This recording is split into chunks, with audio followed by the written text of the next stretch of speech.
to our channel. So today's topic is, can India go to war with Pakistan? Hmm. For starters, the answer is quite simply no. Yes, India has gone to war with Pakistan on multiple occasions before and has came out victorious in all of it.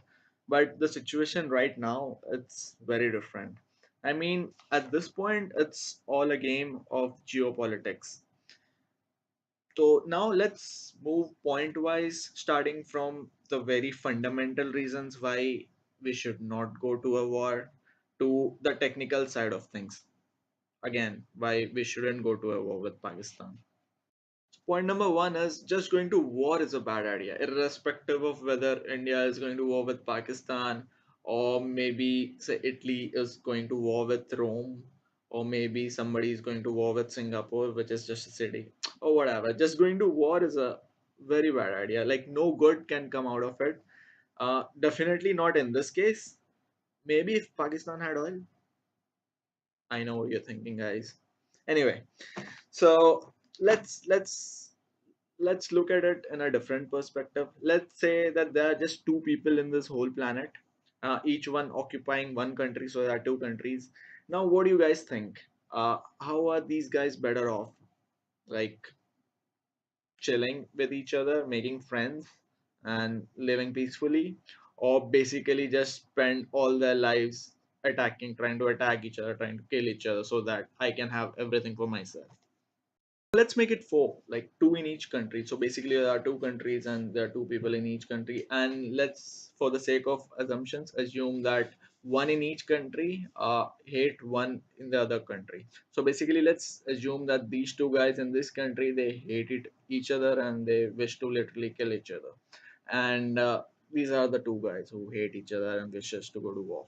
And these are two guys who are peace loving, who are friendly, who want to make friends, who want to just chill around, enjoy nature, and do stuff together. And these guys, they just want to go to war. Now, what happens is, when these guys go to war, in the process, they create so much negativity and differences, which basically spills over these two guys, and ultimately all for go to war. This has been happening for centuries and decades, guys. Like, people in power, they want to become more powerful. The rich, they are always striving to get richer. Extremists, they need their ideologies in place and they discard everything that doesn't match their opinions. There's just no end to greed. As one saying goes, that the world produces enough to fulfill everybody's needs, but not everybody's greed. This is our reality, guys. There are good people and there are bad people, period. And with bad, I don't necessarily mean bad, but their upbringing and conditioning has been very bad. Now, few people at the top, for the sake of money, for the sake of power, for the sake of praise, they create and have been creating differences among each other in the name of nationalism. Yes, nationalist pride is just very wrong. For the sake of nationalism, religion, communism, economic status, type of job you do, your social life, your sexuality, etc. So basically, they have been creating so much negativity and differences that, uh, being a common man, one just gets destroyed by so much hatred and negativity around, and he starts to question everything and basically find answers to none, because even the answers are flawed. There are all sorts of answers. They don't know what to pick, what to choose, what to live on, and the cycle goes on. So it's basically a divide and rule kind of a thing, that the people in power inflict on the commoners. Now, which brings me to the point number two: why India shouldn't go to war with with Pakistan. Point number two is, don't we have enough problems at home? I mean, I don't even want to get started on this. This is a discussion for another day. Do subscribe to the channel and you'll know when it's out. So basically, the demonetization thing is the latest thing going on, and you can see the common man struggling. And it is not even it is not even comparable to the 500 thousands of fundamental problems that we already have in India. But we are just used to it. Like, it's nothing. So the point number three is, it's not a war against Pakistan alone. It's a geopolitical war against much stronger opponents. Now, I've been reading articles by fundamentalists and nationalists saying that India has been developing latest weapons with, I don't know, some hardcore technology. It has been, getting into pacts with Israel, researching stuff and building, I don't know, some superficial weapons and stuff which can destroy everybody, which is just bull crap. I mean, yeah, it is definitely advancing, but it is still light years behind, say, a country like China. And if you look at the picture of CPEC, now the CPEC stands for China Pakistan Economic Corridor. Now it is a game changer for China. So what it does is the transfer of goods and cargo from China to Western and African countries and vice versa will be much easier now since the distance has been highly shortened. So it will save China time, money, and the risk factors associated with travels. Now it also goes through Pakistan occupied Kashmir, which is where India comes in, So basically, currently 20% of Pakistan's GDP is through Chinese direct investment. Now, this CPEC, like China is all in into it.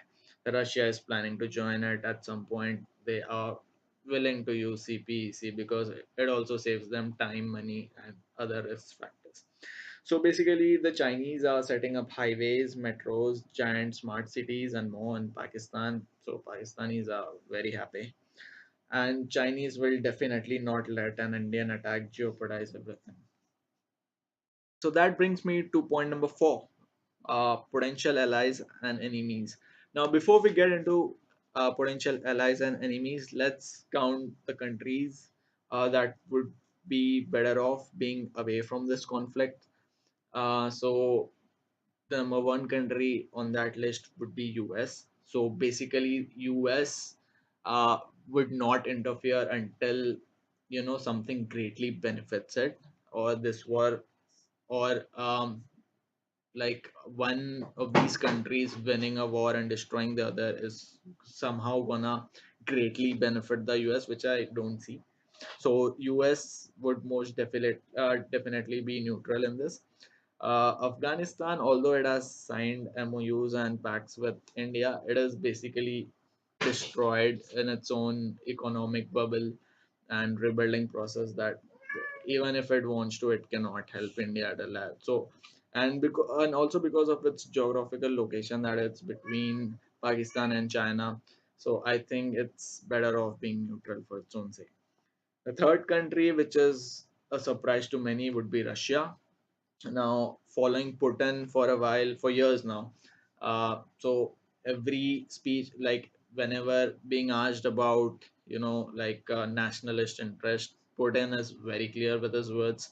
Unless it benefits Russia, he's not going into any sort of conflict outside Russia. So basically, the Russians are totally concerned about their country and are unwilling to fight for others. So Russia is most definitely going to stay neutral. Japan, which is a very good ally to India, it is also going to stay neutral because it has, like, after the World War II, it has decided it's just not going to go to war itself for nobody, and India definitely not. That said, let's get into potential allies now. Who can be our most reliable allies? Iran. Iran can definitely be India's ally here because it is the only strength India has in the Middle East. And say Vietnam, Qatar, Kuwait, and maybe some here and then small countries which have basically zero to no military power. So it's just Iran that I feel can support India here. And let's get into potential enemies. So potential enemies are obviously Pakistan, obviously a much stronger opponent that is China. A surprise enemy that India would not expect is Sri Lanka. Sri Lanka, because Chinese are doing to Sri Lanka what they have been doing to Pakistan with the CPEC. Chinese are ruthlessly buying lands across Sri Lanka uh, they are infusing so much capital and investment and technology across Sri Lanka that at this point the Sri Lankans are tilted towards China than India, considering their economic friendships and stuff. And there will be Bangladesh, and again a surprise enemy could be Nepal because uh, since their king died like 6 7 years ago, I think the Nepalis strongly feel that Indians were behind that attack, and they are definitely resenting Indians more than they have ever done.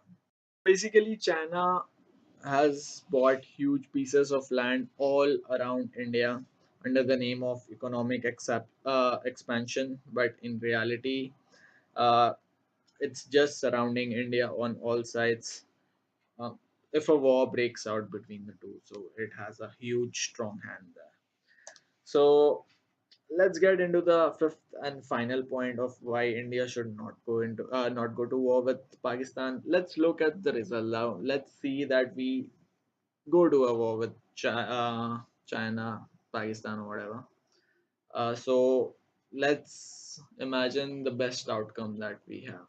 It's that we win the war. We somehow win the war, which is very unlikely.